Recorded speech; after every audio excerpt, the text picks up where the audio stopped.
Otro tema, ante la preocupación por la llegada de nuevas variantes de COVID-19 a nuestro país, el Ministerio de Salud ha llamado a la población a mantener las medidas de autocuidado. Además, el gobierno no descarta reponer el uso de mascarillas, dependiendo de la evolución que tengan estas nuevas variantes. Vamos a conversar más al respecto. Estamos junto al jefe de epidemiología del Ministerio de Salud, Cristian García. Muchísimas gracias por estar con nosotros y bienvenido. Hola, muy buenos días, Carla. Un gusto estar con ustedes esta mañana. A ver, estamos muy alertas siguiendo todo lo que ocurre en China, también en Estados Unidos. Hablo de estos dos puntos porque desde ahí también provienen algunas de estas variantes, subvariantes, que entiendo ya estarían en nuestro país, pero me gustaría que partiéramos dimensionando, porque les ponen unos nombres terribles. Una de las variantes se llama la pesadilla. ¿Qué tan grave puede ser? Y lo primero, ¿qué tan constatado está de que estas variantes estén en nuestro país? Bueno, primero, y como bien menciona Carla, yo creo que algo importante es no confundir a la población con estos nombres de fantasía. Estas variantes o nuevas sublinajes recordemos, esto es todavía Omicron, que tiene ciertas diferencias, y eso ha generado, por supuesto, algunas alzas y bajas. ¿Por qué? Porque tienen ciertas diferencias respecto a los otros Omicron que han estado circulando de manera preponderante en el mundo y también en nuestro país. Por lo tanto, llamarla con estos nombres de fantasía no es lo correcto, que muchas veces confunde respecto al impacto que tiene y asusta, cuando en realidad hay que estar alerta, sí, pero sí tenemos medidas para protegernos al respecto, como las medidas que conocemos y que hemos tenido, y sobre todo la vacunación. Ya. Respecto a las variantes, ¿cierto? A Omicron y a sus subvariantes y algunos sublinajes, que cada uno son pedacitos de los otros, o variaciones pequeñas de cada una. Hoy en día lo que hemos visto es que tenemos algunas de las que preocupan más, la XBB, que es parte de Omicron BA5, y se llama la XBB y XBB 1.5 también. Yo sé que es un poco complejo, pero son todas parte de Omicron y parte de lo que ha circulado durante casi todo este año, pero que tiene estas pequeñas variaciones. Las hemos detectado de manera esporádica en algunas personas desde el mes de octubre. Hemos reportado 129, insisto, de manera esporádica, primero en las personas que son viajeros, y después se han detectado algunas personas también en la comunidad. No se han visto especialmente casos graves, no se han visto hasta el momento complejidades distintas a lo que hemos visto antes. Eso no quiere decir que esto pueda cambiar en el futuro, esto no quiere decir que esto pueda significar que aumente. De hecho, es algo que puede ser esperable, como lo hemos visto con todas las nuevas variantes que han surgido, como pasó con Omicron, que partió de a poquitito, de manera rápida, se posicionó como la más frecuente dentro de nuestro país, y así ha pasado también con la BA2 de Omicron, también pasó a mitad de año con la BA4 y BA5, y ahora es probable que pase con alguna de estas otras. Y la Organización Mundial de la Salud, junto con el CDC de los Estados Unidos, están evaluando realmente cuál es el impacto de esto. Por lo tanto, no tenemos certeza exactamente de cómo es. La importancia es que la vacunación nos permite protegernos de enfermedad grave todavía, especialmente a las personas más vulnerables y que están dentro del grupo de la vacunación bivalente, por ejemplo. Ya, antes de entrar al tema de la vacunación y lo que podemos hacer, solo quería preguntar si es esperable que acá pase un poco lo que pasaba en Estados Unidos también, por lo menos con esta XBB 1.5, que, no sé, a principios de diciembre representaba el 4% de los casos y saltó a más de un 40% de los casos en menos de un mes. Entonces uno dice, ¿será que es muy contagiosa, que se transmite muy rápido, y en Chile probablemente vamos a ver que va a tener un incremento relevante? Sí, bueno, es esperable que tengan estos incrementos, pero de la misma manera, así como aumentó rápidamente en Estados Unidos, no pasó lo mismo, aumentó, pero no al mismo ritmo en Europa. En las últimas semanas del año 2022, por ejemplo, pasó de 4 a 26%, ¿cierto?, en Estados Unidos, mientras que en Europa pasó de 3 a un 6%. Claro, hay que ver cómo evoluciona esto, cómo se dan las condiciones, porque sí, algo que sí está establecido es que es muy contagiosa, tiene la capacidad de unirse a los receptores de manera mucho más eficiente, y eso le permite una ventaja respecto a las otras variantes, respecto a la transmisión, y eso hace que pueda ser en un tiempo la variante que sea predominante. Pero eso hay que verlo de cuánto se vaya demorando, hay que estar viendo semana a semana respecto a ese aumento. Cristian, al estar bajo el paraguas, por así decirlo, de Omicron, uno entendería que las vacunas que tenemos en Chile sí entreguen inmunidad para estas variantes o sublinajes de Omicron. ¿Deberíamos estar protegidos? Bueno, tenemos dos cosas. Una, que son la vacunación que hemos tenido, ¿cierto?, hasta la segundo refuerzo, ¿cierto? Y eso ha demostrado que ha mantenido una buena protección. De hecho, durante el año 2022, después de esta alza que tuvimos en el verano y un número importante de hospitalizaciones, de casos graves, después se redujo de manera importante y alrededor del mes de abril en adelante hemos tenido un número muy, muy bajo respecto a lo que habíamos vivido antes. Siguen habiendo casos graves y también fallecidos, pero en comparación a los periodos anteriores se ha mantenido muy, muy bajo, y eso es gracias a la cobertura y la alta cobertura que tenemos de vacunación, el esquema primario, pero también de los refuerzos. Y ese es el llamado también, que hemos visto que protege, el segundo refuerzo protege a las personas de enfermedad grave. El llamado a las personas que aún les faltan es que puedan ir y vacunarse con respecto a esto. Y también existe la posibilidad de la vacuna bivalente, que incluye la variante original con Omicron y que se está ofreciendo a los grupos especiales y objetivos, que son personal de salud, pero también a las personas mayores de 60 años, a las personas con enfermedad crónica desde los 12 años, personas con algún grado de inmunosupresión o con las defensas más bajas, ¿sí?, o a las personas que han tenido algún trasplante. Esas personas se ven más favorecidas porque también están más vulnerables a una enfermedad grave. Por lo tanto, el llamado es accedan, y que las personas que tengan algún familiar mayor de 60 años vayan, se vacunen con la vacuna bivalente, y las personas que les faltan los refuerzos, que los cumplan y mantengan su vacunación al día. Cristian, respecto de la vacuna bivalente, que hoy día se está aplicando para grupos prioritarios, que son los que están obviamente más vulnerables frente a esta enfermedad. Me tocó entrevistar en la radio al subsecretario de Salud la semana pasada, y él me decía que esperaban para el invierno tener vacunada al 80% de esa población objetivo. Esto en vista de que hay hartos expertos que manifiestan su preocupación porque hoy día el umbral recién ha superado el 20% de la vacunación en ese grupo, y dicen, pucha, estamos en dos situaciones que no están logrando como cruzarse. Bajo nivel o lento nivel de vacunación en el grupo objetivo y rápida propagación de estas variantes, sublinajes, como uno le quiera decir. ¿No hay ahí un factor de preocupación para ustedes como autoridad? ¿No se debiese acelerar el tranco en esta vacunación bivalente para que no nos sorprenda en el fondo un brote explosivo con gente que a lo mejor no alcanza a estar vacunada a tiempo? ¿Eso no puede pasar? Sí, creo que es importante poner el foco en términos del impacto sanitario. Recordemos que las vacunas han demostrado una alta eficacia en reducir las muertes y reducir la enfermedad grave, hospitalizaciones y hospitalizaciones en UCI. Reducen, pero no tanto. En general, todas las vacunas son buenas en eso, todas, cualquiera, y todas también no son tan eficientes en términos de reducir los contagios. Eso lo hemos visto y lo conocemos desde un principio respecto a la vacunación.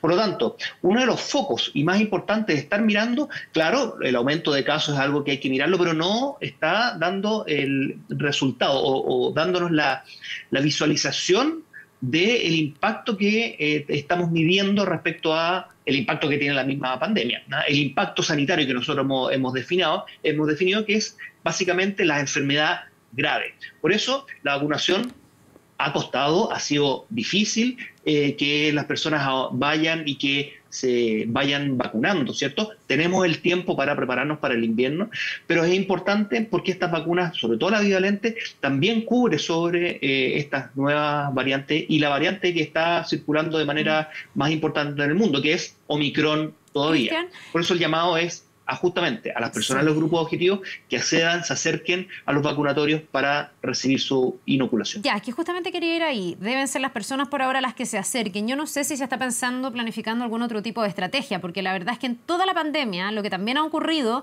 es que el gobierno anterior, este gobierno, han tenido que buscar formas como creativas o distintas para poder también acercar la vacuna a las personas. ¿No faltará eso tal vez para aumentar el nivel de vacunación, pensando en que a lo mejor la comunicación población de riesgo ha bajado un poco, nos hemos relajado todos un poco más, hemos dejado de lado algunas medidas de autocuidado. ¿No será hora de buscar estrategias también que acerquen la vacuna a las personas, acercarse al IPS y estar ahí, ir a las ferias libres como se hizo en algún momento, o eso no está en carpeta? Sí, y como tú dices también, la percepción, y que es una percepción que también es parte de la realidad, la percepción de la gravedad es menor, porque también hemos tenido menor cantidad de personas con enfermedad grave, y eso es parte de la cobertura alta que tenemos de vacunación, especialmente de la vacunación de refuerzo. Y por supuesto, se están viendo estrategias en términos de poder mejorar la logística, poder acercar más a las personas, ampliar horarios para poder hacerlo, y eso se tiene que hacer en coordinación con los mismos municipios, que son parte importante de quienes proveen la vacunación, con las Seremis de salud, y eso es parte del Programa Nacional de Inmunizaciones para poder acceder y apoyar a las personas para un acceso más fácil a la vacuna. ¿No es tiempo todavía de ampliar la vacuna bivalente a otro tipo de grupos que no sean necesariamente los adultos mayores, los enfermos crónicos? Y lo pregunto porque incluso quienes tenemos, y me voy a incluir las 2 dosis de refuerzo, o sea que llevamos 4 vacunas, de pronto yo digo, bueno, habían dicho, no sé si esa sigue siendo la información, que duraban 6 meses y que después empezaban a declinar. Entonces ya pasaron los 6 meses. O sea, desde la última vacuna hasta ahora han pasado más meses, y uno teme también, sin estar en el grupo objetivo, que otras personas puedan enfermar y que a lo mejor puedan enfermar con más gravedad. ¿Todavía no está planificado aumentar, ampliar el grupo de personas vacunadas con la bivalente? Bueno, eso es algo que se va evaluando de manera permanente, y se evalúa con qué también, con cuál ha sido el efecto clínico, en términos de casos graves, que tienen las personas con la cuarta, especialmente el segundo refuerzo, o cuarta dosis, si quieren llamarlo así. Y eso ha visto un buen efecto en términos de reducir la enfermedad grave y los fallecimientos. Por lo tanto, las personas, incluso a los 6 meses y posterior a los 6 meses. La inmunidad no solamente se mide, que muchas veces vemos cómo bajan los anticuerpos, pero también hay otras vías que es la inmunidad celular, que nos permite mantener un cierto grado de protección. Y ese es el caso que hemos visto, que clínicamente, que no solamente hay que ver los parámetros, ¿cierto?, de laboratorio, sino que ver qué pasa con las personas que siguen con esta vacunación, han sido favorables en ese sentido. Por supuesto que si la situación cambia, si se ve algo distinto a lo que ya se ha evaluado, los comités de expertos podrán evaluar la situación y ir recomendando, si es que es necesario, ampliar la vacuna bivalente a otros grupos, pero al menos el grupo que está definido ahora es aquel que tiene mayor riesgo de fallecer, mayor riesgo de hospitalizarse en una UCI o de hospitalizarse. Por lo tanto, es la medida más importante para reducir el impacto sanitario. Por lo mismo, hemos visto que un número importante de los casos, sobre todo los casos que hemos detectado con las nuevas variantes, han sido casos o asintomáticos, sin una gravedad distinta a lo que hemos tenido durante el año. Por lo tanto, al menos por ahora, esto está en evaluación constante, se van a mantener esos grupos objetivos. Ya, y mientras todo eso pasa y está en evaluación, también había un llamado de ustedes, de las autoridades, desde el Ministerio, a seguir adelante con las medidas de autocuidado, que son varias, desde lavarse las manos hasta usar mascarilla. ¿Están pensando efectivamente, por ejemplo, en volver a poner la mascarilla como una condición en algunos recintos públicos, en la vida cotidiana de las personas? Algunos expertos ya emplazan a eso, a que vuelva la mascarilla. Estamos lejos, estamos cerca, todavía no es tema. ¿Cómo lo están analizando? Bueno, no es que la mascarilla se haya ido. La mascarilla sigue siendo obligatoria en los centros de atención a pacientes, en todos los centros de salud con atención a pacientes.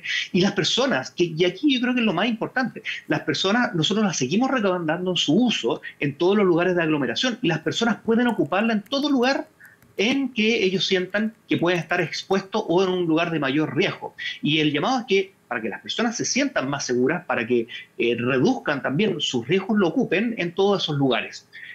Por supuesto que esto es parte de, como todas las medidas. Nosotros, cuando teníamos el plan paso a paso, seguimos cuidándonos. Estábamos en distintas etapas, ¿cierto? Antes teníamos territorios en fase roja, verde o amarilla, pero además teníamos esta etapa en la que estamos ahora, que es la apertura.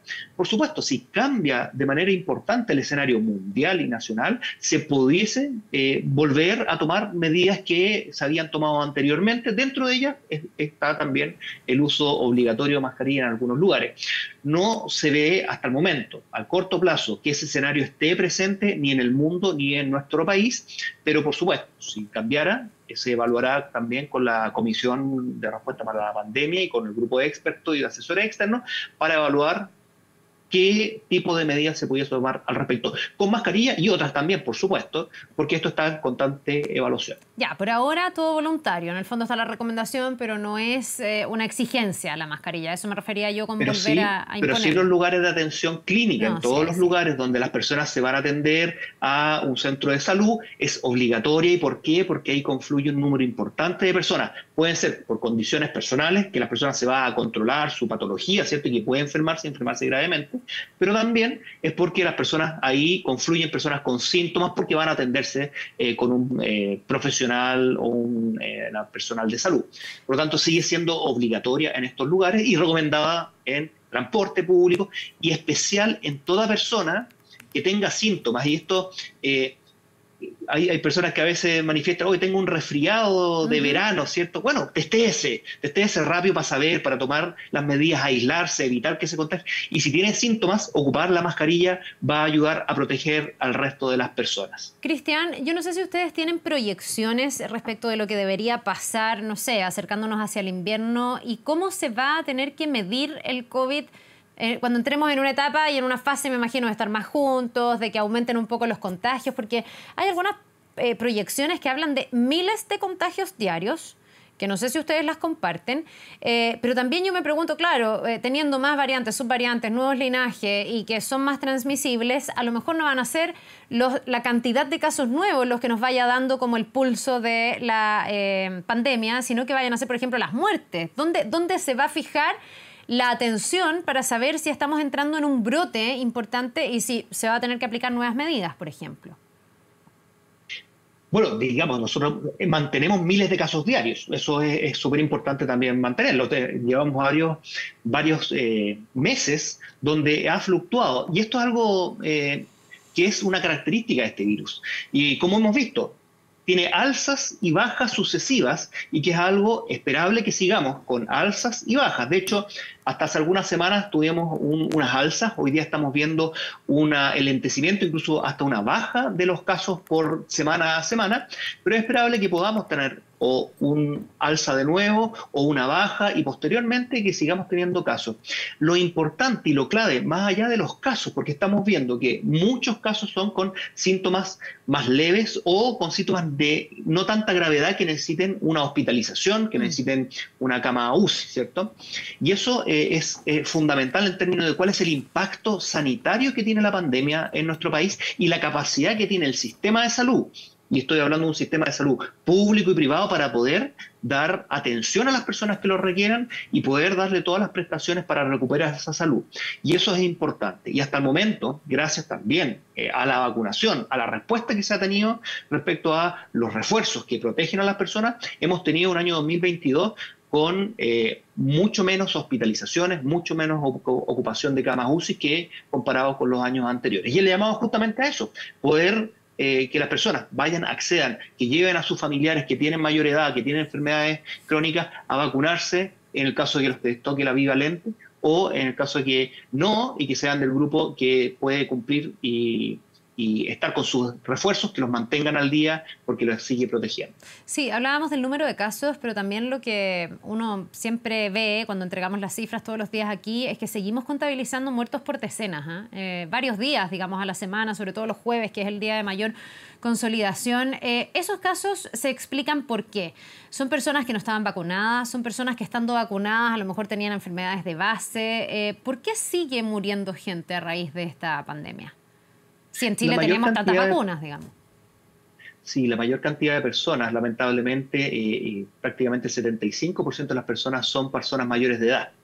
Son personas que tienen alguna condición, algunas de ellas no vacunadas, Otros que la capacidad del cuerpo de generar la respuesta inmunológica y la protección se ve debilitada, y eso es difícil poder detectarlo. Por eso es importante que todas las personas se vayan vacunando para protegerse a sí mismos y también a estas personas. De hecho, prácticamente la mitad de las personas fallecidas del año pasado son personas de 80 años o más, claro, mucho más vulnerables a cualquier tipo de infección. Por lo tanto, claro, el número de fallecidos se ha mantenido relativamente estable durante los últimos meses y afecta principalmente a este grupo de personas, y de ahí, por supuesto, la importancia de que se puedan vacunar con la vacuna bivalente que cubre también a la variante Omicron. Bien, pues ojalá que se atienda ese llamado, que se siga, todos sigamos con las medidas de autocuidado y que este grupo que está llamado a vacunarse con la bivalente lo haga para ir aumentando ese umbral, ojalá llegando hasta el 80%, que entiendo es la meta también que tienen las propias autoridades. Cristian García, jefe de epidemiología, del Ministerio de Salud, muchísimas gracias por habernos acompañado esta mañana. Muchas gracias, Carla, que tengan muy buena mañana. Igualmente, nos vemos. Vamos a otro